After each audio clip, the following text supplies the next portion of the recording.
The encounter. Captain Sarah Chen stood at the bridge of the ESV Horizon, her eyes fixed on the holographic display showing the impressive array of alien vessels surrounding her small fleet. The ships were beautiful in their own way, sleek, almost organic in design, with pulsing lights that seemed to flow along their hulls like liquid metal. Under different circumstances, she might have appreciated their aesthetic more. "They're certainly persistent," she mused, taking a sip from her coffee mug. The liquid inside had gone cold hours ago, but she barely noticed. The last 12 hours had been interesting, to say the least. Lieutenant Marcus Rodriguez, her second-in-command, leaned against the tactical console with an amused expression. "That's the third warning in as many hours. You'd think they'd have gotten the hint by now." The human exploration fleet consisted of just 5 ships, hardly what anyone would consider a military force. The Horizon served as the command vessel, while the others were primarily research and survey ships. The Phoenix, their largest vessel, carried most of their scientific equipment. The Artemis handled deep space scanning and astronomical research. The Magellan specialized in xenobiology and first contact protocols. And finally, the smallest ship, the Curiosity, focused on geological and atmospheric studies of new worlds. "Status report," Sarah called out, her voice calm despite the tension in the air. "Their weapons are still hot," Rodriguez reported, checking his displays. "Energy signatures suggest they're running at about 60% capacity. They could probably vaporize us if they wanted to. But they haven't," Sarah pointed out, a slight smile playing at the corners of her mouth. "Which means they're either hesitant or under orders not to fire first." The bridge crew continued their work with remarkable casualness, given the situation. Dr. Emily Wong, their xenolinguist, was actually humming as she analyzed the latest transmission from the Imperial vessels. "Captain," Emily called out, "their latest message is interesting. They're using more formal language now, almost ceremonial. I think we might be dealing with some sort of hierarchical society where displays of power and respect are crucial." Sarah nodded, considering this information. "And here we are, completely ignoring their authority. Must be driving them crazy." A new alert flashed across their screens as another Imperial vessel joined the growing fleet around them. This one was larger than the others, its hull decorated with what appeared to be ceremonial markings. "Oh look," Rodriguez quipped, "they brought the fancy one." The new vessel's arrival was accompanied by another transmission, this one broadcast on all frequencies in multiple languages. The message was clear: the humans had entered restricted Imperial space and were to surrender immediately or face immediate and decisive action. Sarah took another sip of her cold coffee, then set the mug down with deliberate slowness. "Emily, please send them our standard response." Emily's fingers danced across her console, transmitting the message they'd been using for the past several hours. Message received. "Thank you for your concern." The response was almost immediate, a series of energy pulses that lit up space around their ships, carefully calculated to miss but demonstrate the Empire's superior firepower. "Well," Sarah said, "that's new. They're escalating." She didn't sound particularly concerned. Rodriguez checked his readings. "Those energy weapons are impressive. The yield on just one of those shots could probably take out a small moon." "Good thing we're smaller than a moon then," Sarah replied with a straight face, earning a few chuckles from the bridge crew. The truth was, Sarah and her crew had good reason for their apparent nonchalance. Humanity had come a long way since their first tentative steps into space. While their ships might look unimpressive, even primitive, to outside observers, they represented the pinnacle of human ingenuity and technological advancement.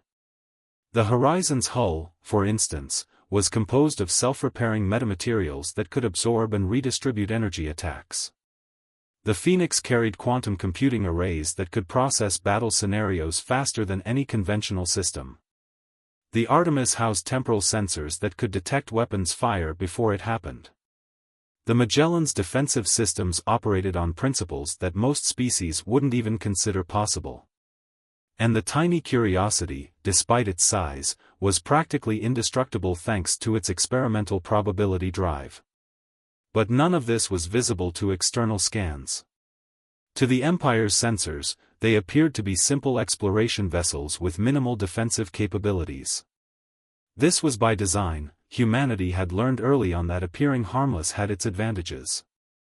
"Captain," Emily called out, "I'm picking up some interesting chatter between their ships.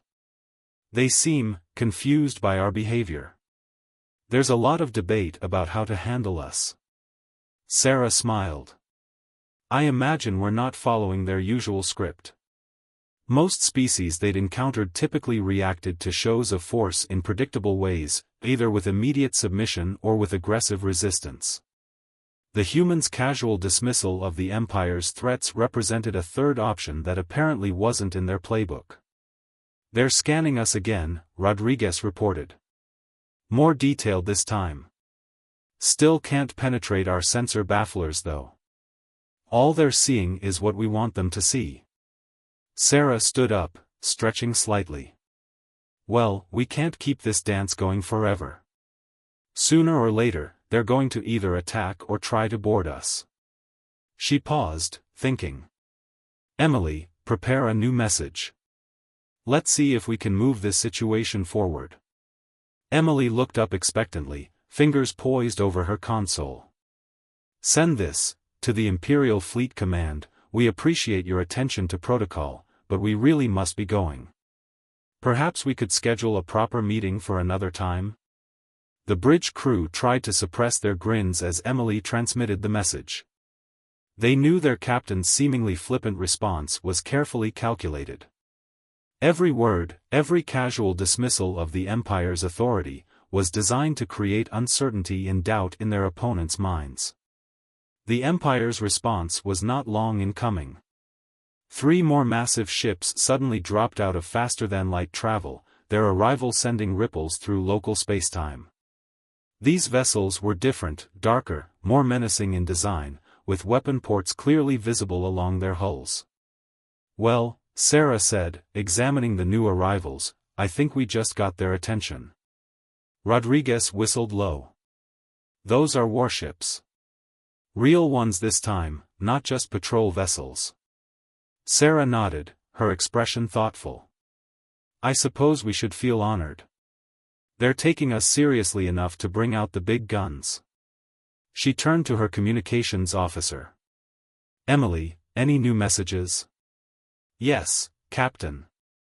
This one's different. They're demanding we power down all systems and prepare to be boarded. The language is more precise. Military terminology rather than diplomatic." "I see." Sarah walked to the center of the bridge, her posture relaxed but alert. "Well, crew, it seems we've reached the interesting part of our day. Sound general quarters, but quietly. Let's not let them know we're taking this seriously." As the subtle alert tones sounded throughout the ship, Sarah reflected on the situation. The Empire clearly wasn't used to being ignored, especially not by what appeared to be a technologically inferior species. Their escalating responses suggested a rigid hierarchy and a reliance on protocols, useful information for what might come next. "Captain," Rodriguez called out, his voice more serious now, "they're moving into attack formation. Classical pincer movement, designed to cut off all retreat vectors." Sarah nodded, watching the tactical display. The Empire's ships moved with precision, their formations speaking of long experience and rigid training. It was impressive, in its way, but also predictable. "Let them come," she said quietly. "But make sure our defensive systems remain passive for now. No need to show our hand just yet." The human ships maintained their casual pace, seemingly oblivious to the deadly dance unfolding around them. To an outside observer, it might have appeared suicidal, 5 small exploration vessels ignoring the warnings of a vastly superior force. But Sarah knew better. This wasn't humanity's first encounter with a supposedly superior alien civilization, nor would it be their last. Each encounter had taught them valuable lessons, the most important being that appearances could be deceiving, on both sides. As the Imperial warships moved into their final attack positions, Sarah allowed herself a small smile. The next few hours would either end in peaceful contact with a new civilization or in a demonstration of why humanity had survived countless similar encounters. Either way, it would be interesting. "Captain," Emily called out, her voice tight with suppressed excitement, "they're broadcasting again. This time it's different." Sarah raised an eyebrow. "Oh? How so?" "It's not just a warning or a demand. They're..." Emily paused, double-checking her translation, "They're asking who we are." "Actually asking, not demanding." "Now that's progress," Sarah said softly.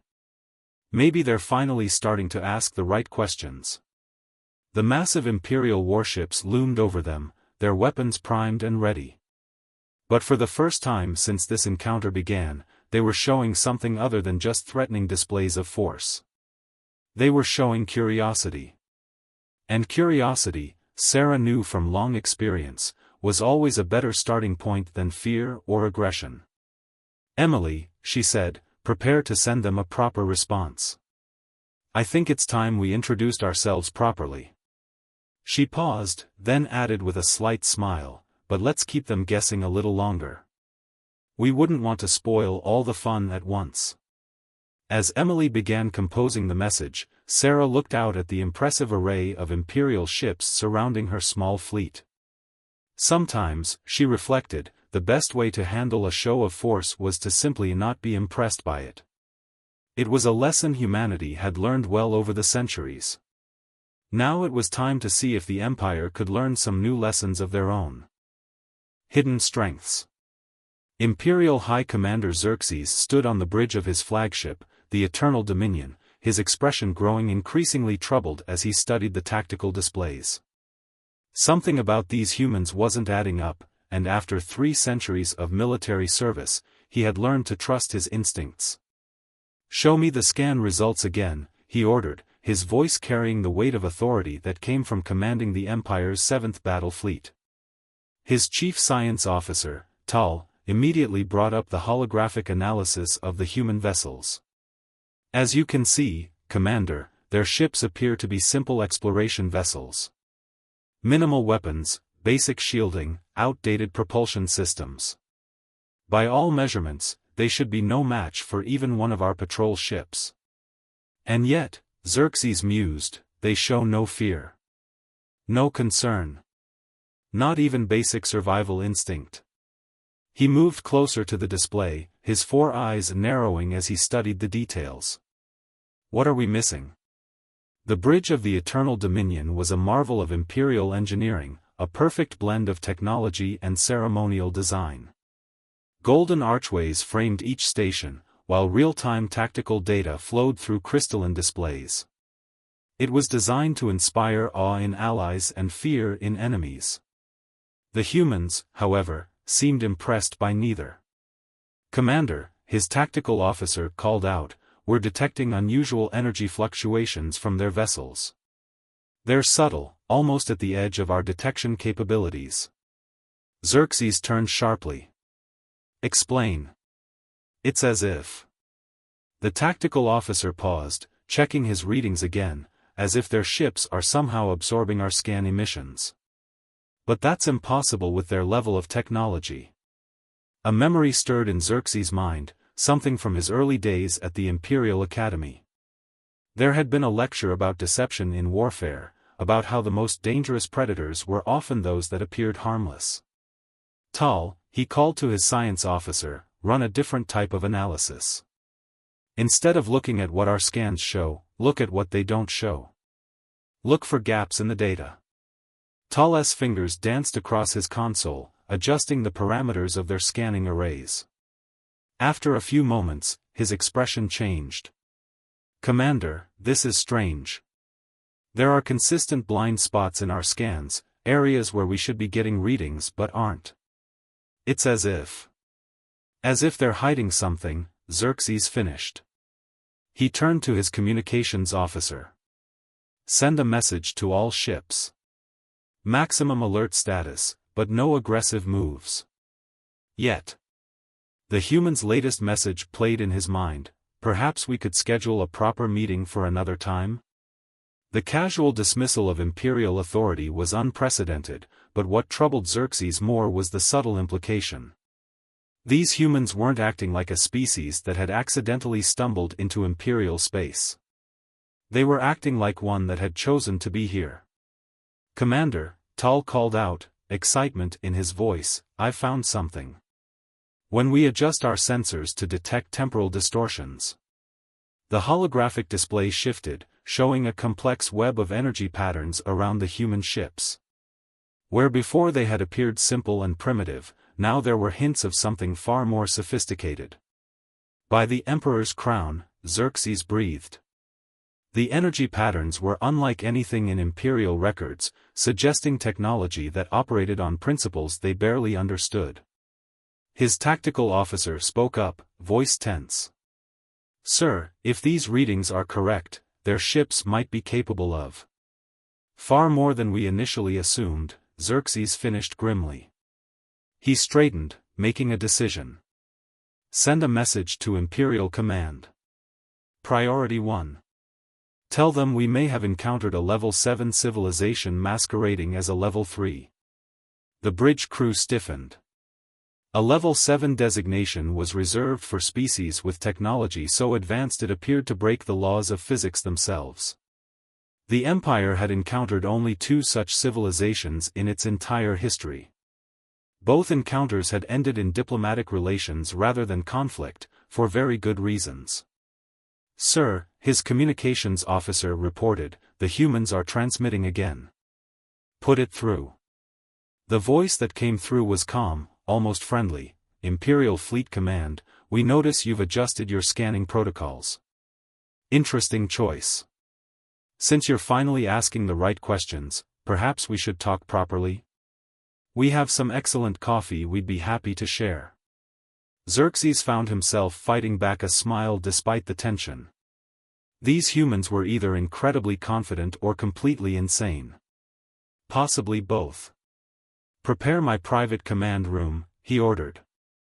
And send word to the human vessels. Tell them. He paused, choosing his words carefully, tell them the Empire would be interested in a more substantive dialogue. As his crew rushed to comply, Xerxes studied the human ships again.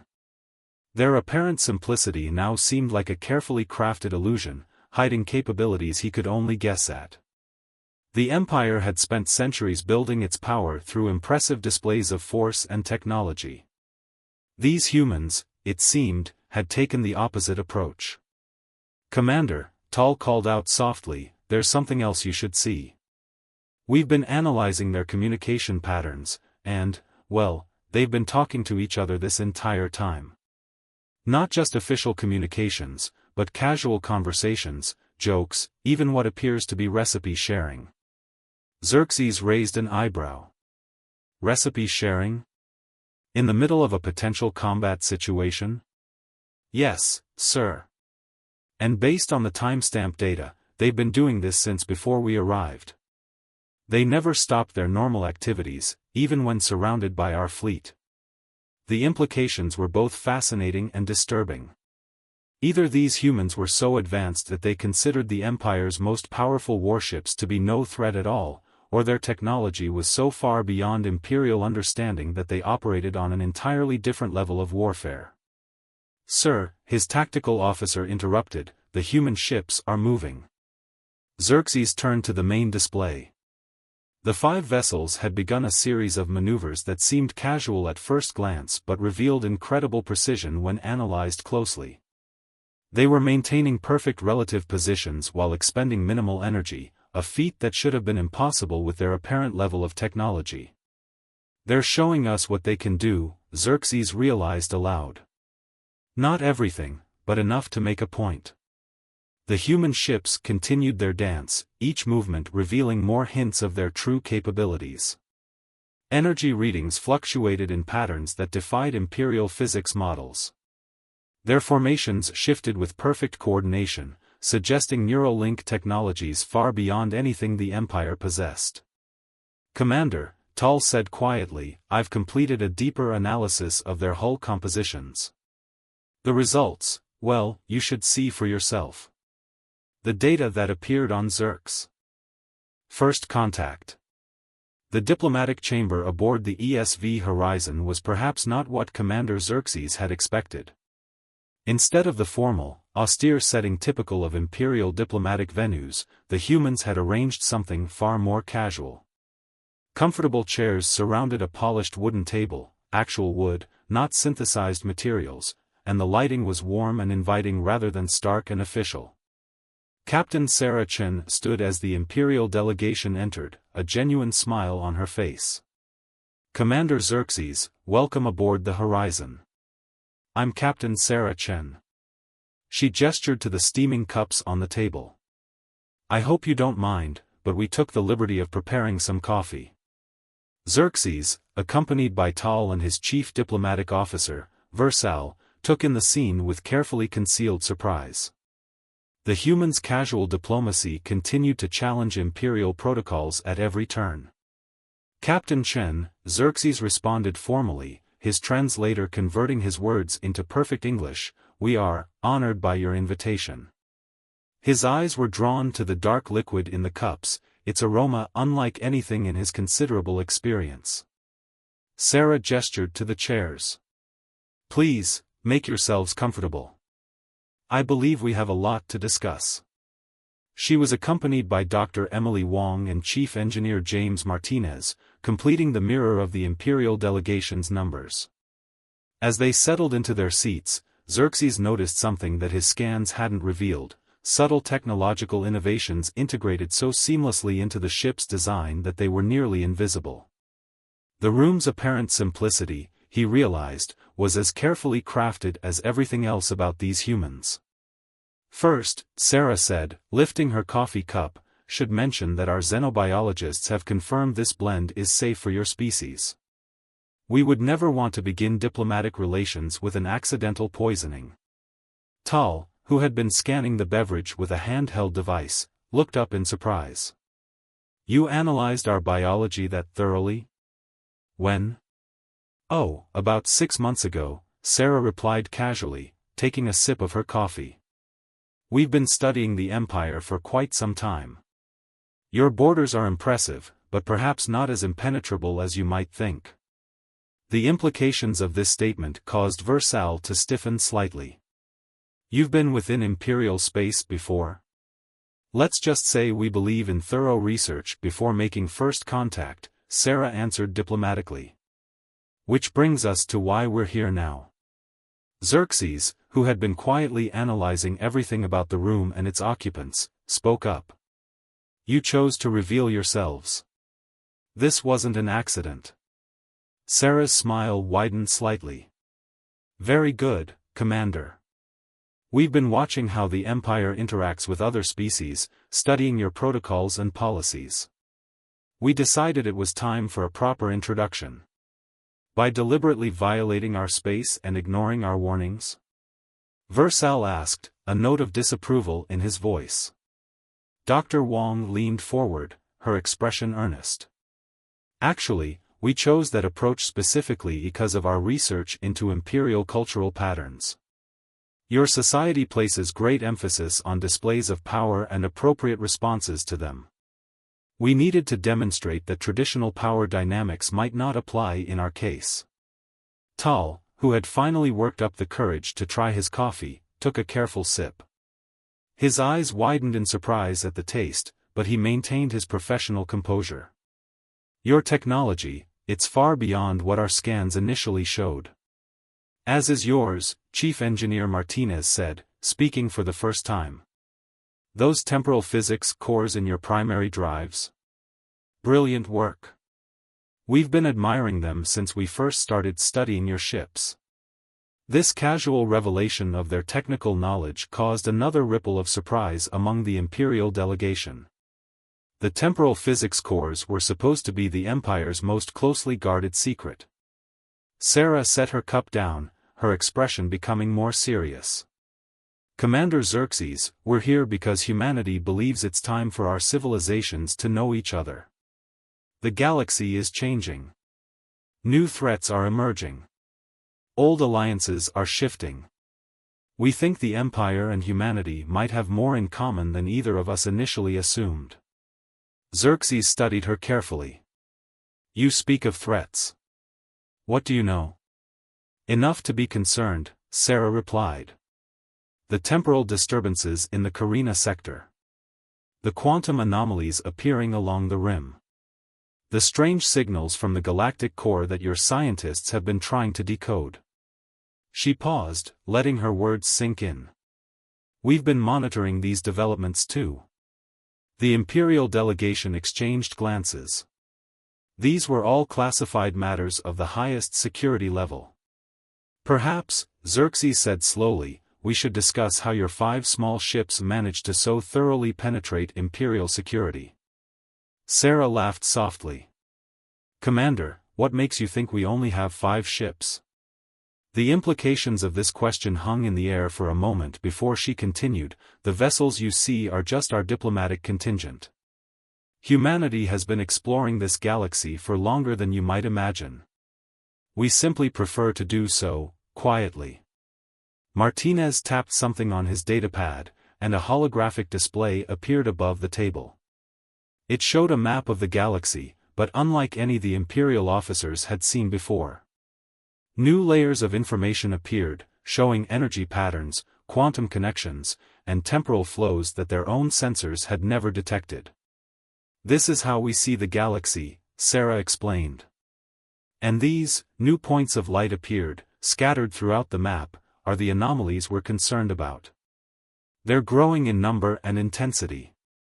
Tal leaned forward, his scientific curiosity overwhelming his diplomatic reserve. "These readings, they suggest a pattern we've been theorizing about but couldn't confirm." "Exactly," Martinez agreed. "Something is changing at a fundamental level. The fabric of spacetime itself is being altered, and not by any natural process we've encountered before." Xerxes, who had been quietly processing everything, finally asked the question that had been building in his mind. "Why show us this? Why reveal yourselves now?" Sarah's expression became solemn. "Because we believe what's coming will affect all of us. Humanity has faced its share of existential challenges. We've learned that survival sometimes depends on knowing when to reach out to potential allies. Even if those potential allies initially tried to arrest you?" Versal asked, a note of dry humor entering his voice for the first time. "Especially then," Sarah replied with a smile. "It shows you take the defense of your territory seriously. That's something we respect." She stood and walked to a viewport, looking out at the assembled ships, the massive Imperial fleet and her own small contingent. "Commander, humanity is proposing an exchange. We have technology and knowledge that could benefit the Empire. You have experience governing vast regions of space and maintaining order across thousands of worlds. Together, we might be better prepared for whatever is causing these anomalies." Xerxes joined her at the viewport, his 4 eyes reflecting the starlight. "The Empire does not easily trust unknown species, Captain Chen. Your demonstration of power, while impressive, might make some in the Imperial court nervous."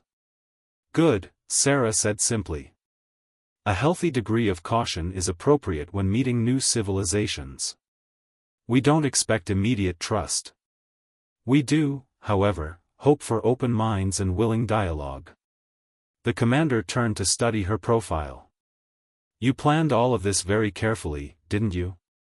The way you ignored our threats, the casual responses, the gradual revelation of your capabilities. We find that sometimes the best way to begin a friendship is to challenge preconceptions," Sarah admitted. "Think of it as a test, one that works both ways. We learned how the Empire handles unexpected situations, and you learned that there are still surprises to be found in this galaxy." Before Xerxes could respond, a new alert sounded, both from the Imperial devices and the human systems.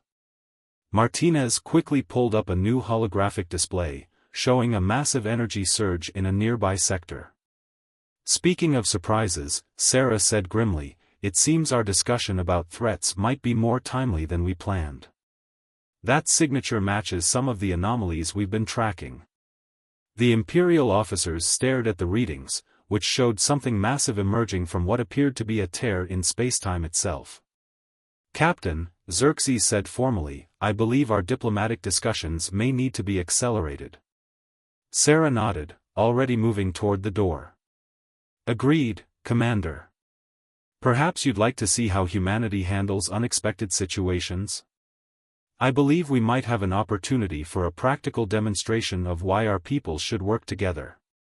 As they rushed to their respective bridges, both leaders knew that the next few hours would either cement a new alliance or prove that their differences were too great to overcome. Either way, they were about to face something that neither humanity nor the Empire had encountered before. The true test of their potential cooperation was about to begin. The proving ground.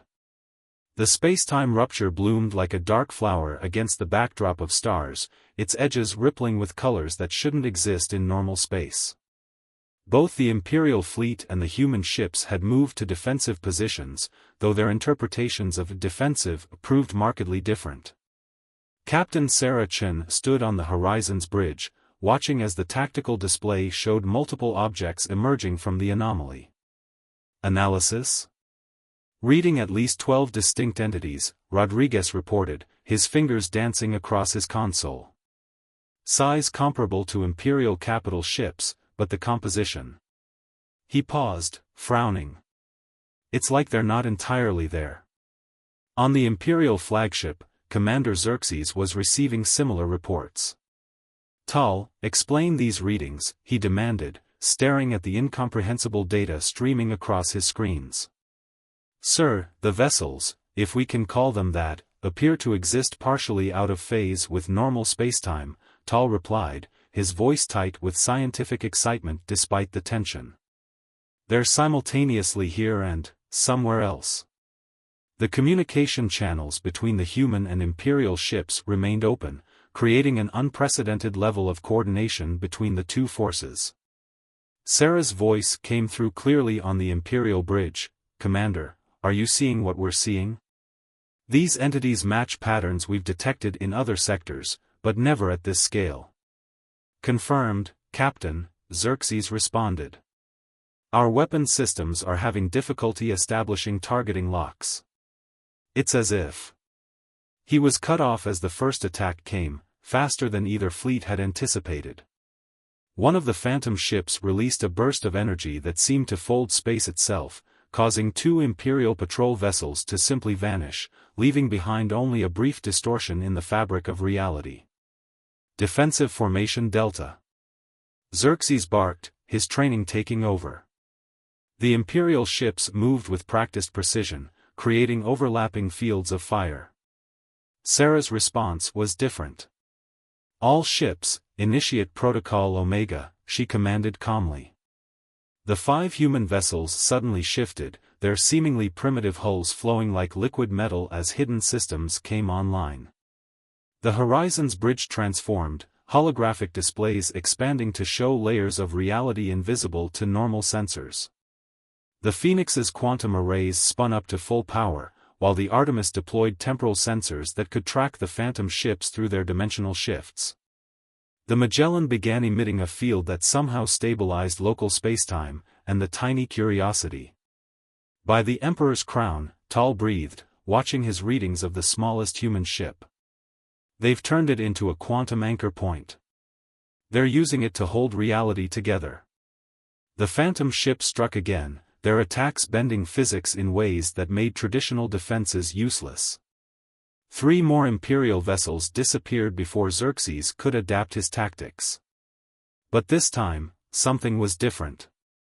Got you, Sarah muttered, watching the data streams. Martinez, are you seeing these patterns? Yes, Captain, the engineer's voice came through clearly. Their weapons aren't destroying our ships, they're shifting them out of phase with our reality. If we can match the quantum frequency. Do it, Sarah ordered. She opened a channel to the Imperial flagship. Commander, we're detecting a way to counter their attacks. We'll need to coordinate our responses. Are you willing to take tactical direction from us? There was a brief pause, a moment where centuries of Imperial protocol warred with immediate survival needs. Then, we are at your disposal, Captain. What do you need? What followed was unlike anything either fleet had attempted before. The human ships began emitting precisely calibrated quantum fields, creating safe zones where spacetime remained stable. The Imperial vessels, following Sarah's instructions, used their superior numbers and firepower to hammer the Phantom ships whenever they solidified enough to be targeted. Their attack pattern is evolving, Rodriguez reported, watching the tactical display. They're learning from each failure, adapting their strategy. As are we, Sarah replied. She turned to her communications officer. Emily, send the tactical updates to the Phoenix. Tell Dr. Werner to proceed with the quantum entanglement procedure. The Phoenix, its hull now glowing with barely contained energy, began a series of maneuvers that seemed to defy physics itself. Each movement left traces in reality, creating a web of quantum-entangled points in space. Tal, Xerxes called out, watching the human ship's performance. What are they doing? Sir, they're creating a quantum containment field. But at this scale. Tal's voice trailed off in amazement. The energy requirements should be impossible. Sarah's voice came through again. Commander, on my mark, I need your ships to fire everything they have at coordinates I'm transmitting. Don't worry about the apparent lack of targets, we'll make sure there's something to hit. Xerxes studied the coordinates, noting how they corresponded to apparently empty points in space. But he had seen enough in the past few hours to trust the human captain's judgment. All ships, prepare to fire on transmitted coordinates. Maximum yield. The Phantom ships seemed to sense something was coming. They began a new attack pattern, their very existence rippling between dimensions as they tried to overwhelm the combined fleet's defenses. Now, Dr. Werner, Sarah commanded. The Phoenix's quantum web suddenly contracted, forcing all local spacetime into a single phase. For a brief moment, the Phantom ships were fully visible, twisted constructions of dark energy and impossible geometries. Fire! Xerxes ordered. The Imperial fleet's combined firepower, guided by human quantum calculations, struck the Phantom ships at precisely the right moment. The results were spectacular. Space itself seemed to shatter and reform as the Phantom vessels were forced fully into normal spacetime, their extra-dimensional nature turning against them. But the battle wasn't over. The remaining Phantom ships, now fully revealed, launched a desperate counterattack. Reality-warping energy lashed out in all directions, threatening to tear apart the fabric of space itself. Curiosity, now! Sarah called out. The smallest human ship suddenly activated its experimental probability drive at full power, creating a bubble of stabilized spacetime around both fleets. All ships, fall back to the Curiosity's containment field, Sarah ordered, including the Imperial vessels in her command. Martinez, prepare the temporal inverters. We're going to show our new friends exactly what happens when you combine human ingenuity with Imperial firepower. As both fleets regrouped within the protected zone, the Phantom ships gathered for what appeared to be a final assault. But for the first time since the battle began, Sarah allowed herself a small smile. Commander Xerxes, she called out, I believe it's time for that practical demonstration I mentioned earlier. Would you care to help us introduce these entities to the true capabilities of our combined forces? On his bridge, Xerxes found himself matching her smile. Captain Chen, I believe this marks the beginning of a very interesting partnership. The real question was whether the Phantom ships would survive long enough to witness it. New Horizons. The aftermath of the battle left both fleets processing more than just tactical data.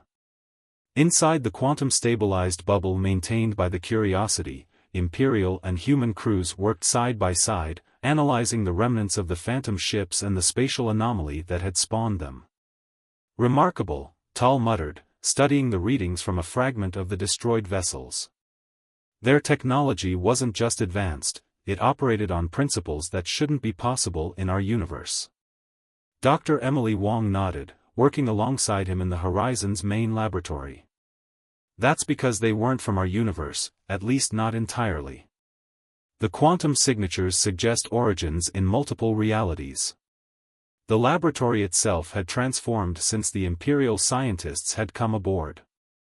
What had appeared to be a simple research facility now hummed with technologies that the Empire's finest minds were still struggling to comprehend. Holographic displays showed mathematical equations that seemed to write themselves in four-dimensional space, while quantum computers processed data faster than thought. Commander Xerxes stood with Captain Chen in her ready room, both leaders watching real-time updates from the research teams. "Your ships," he said finally, "they're not really what they appear to be at all, are they?"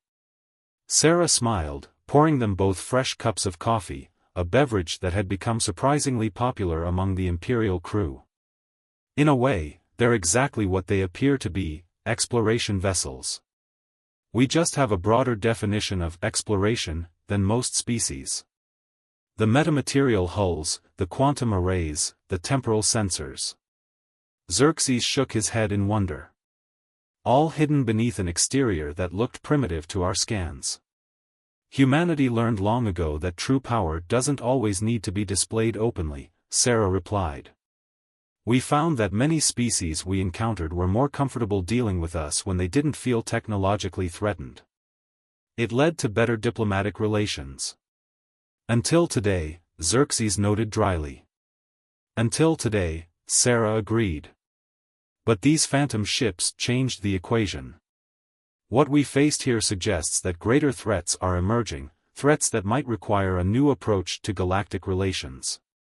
The tactical displays showed the continuing analysis of the spatial anomaly, which was slowly stabilizing under the combined efforts of both fleets. The Curiosity maintained its probability field, while Imperial ships used their temporal cores to help seal the dimensional breach. "Captain," Xerxes said formally, "I must send a full report to the Imperial Court. They need to know not just about these phantom ships, but about humanity's true capabilities." He paused, choosing his words carefully. "How would you prefer I describe your species?" Sarah considered this for a moment. "Tell them the truth, Commander. Tell them that humanity is a species that values knowledge over power, curiosity over conquest, and cooperation over domination.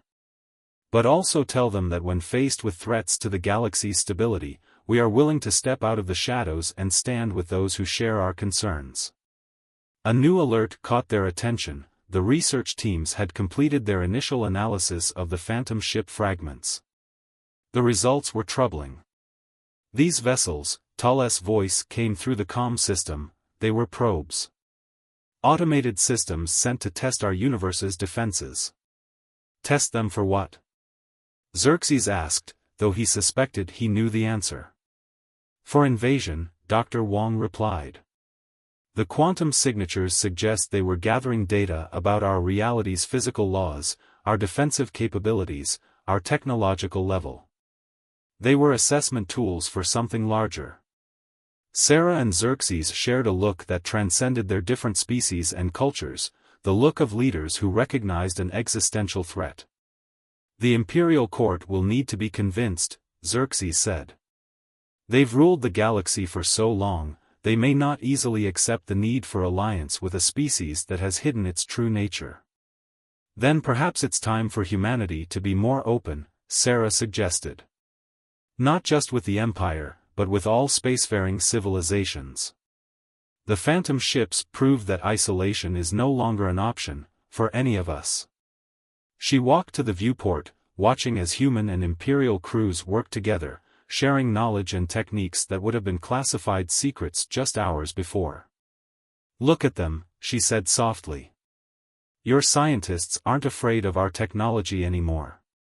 They're eager to understand it, to learn how it might complement their own knowledge."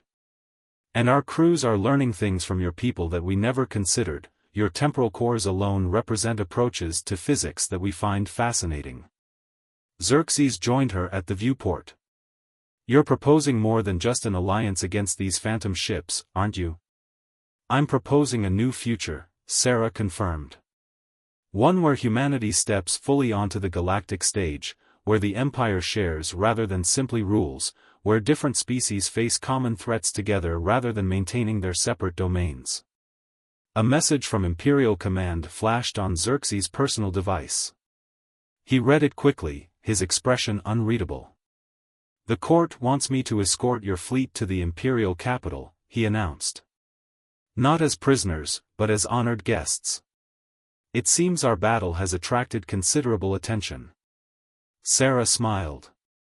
Well then, Commander, shall we show your leaders what humanity and the Empire can achieve together? I believe we still have some coffee left. Indeed, Xerxes replied, finding himself returning her smile. Though I should warn you, once the Imperial Court experiences coffee, they may demand it become a regular part of diplomatic relations. Consider it our first official trade agreement, Sarah laughed. Coffee in exchange for temporal physics knowledge. As both fleets prepared for their journey to the Imperial capital, the spatial anomaly finally sealed itself, leaving behind only readings and remnants for the scientists to study. But everyone knew this was just the beginning. Somewhere out there, in dimensions beyond normal spacetime, something was preparing to test this reality again. But next time, they wouldn't find separate species defending their own territories. They would find humanity and the Empire standing together, combining the visible might of Imperial fleets with humanity's hidden strengths. And perhaps, Sarah thought as she watched the stars, that combination would be enough to face whatever was coming. After all, the best partnerships were often those that no one saw coming, just like a small fleet of seemingly primitive ships that had changed the Empire's view of the galaxy forever. Set course for the Imperial capital, she ordered, then added with a smile, and someone please make sure we have enough coffee for everyone. I have a feeling we're going to need it. The human ships and the Imperial fleet moved in formation, no longer as potential adversaries but as allies, heading toward a future that neither had imagined possible just days before. Above them, the stars seemed to shine a little brighter, as if acknowledging that something remarkable had just begun. The galaxy was changing, but for once, change brought hope rather than fear. And somewhere in the vast darkness between the stars, perhaps those phantom entities were learning a valuable lesson. Sometimes the most dangerous opponents aren't those who display their power openly, but those who know exactly when to reveal what they've kept hidden. The adventure was just beginning.